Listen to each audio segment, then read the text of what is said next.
ఏం ఆలోచిస్తున్నావు? నిన్నే. ఏంటిప్పుడు నన్ను వదిలేసి ఉండగలవా? ప్రేమని ప్రేమించే అమ్మాయిని వదిలేయడం అంటే బ్రతుకున్న చచ్చినట్టే. మరెందుకు ఆలోచిస్తున్నావు? మంచం మీద పక్షవాతంతో పడున్న మా అమ్మ కోసం ఆలోచిస్తున్నా.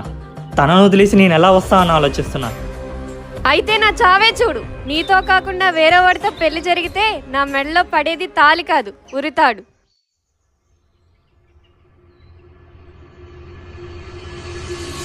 చావెదురొచ్చినా పర్లేదు, ఇప్పుడు పట్టుకుని చెయ్యి ఇంకెప్పటికి వదలను.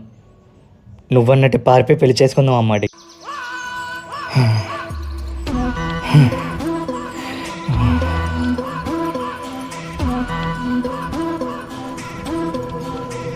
ఏరా నా కొడక్క, నా కూతురు మీదే పందాలు కాస్తావా? నా కొడక్క, నా కూతుర్ని ముట్టాలని ఆలోచన వచ్చినందుకే నీ చెయ్యి నరకాలని చూస్తున్నా. అదే నువ్వు ముట్టుంటే నీ తల నరికి నా కాళ్ళ కింద ఉండేది నా కొడ.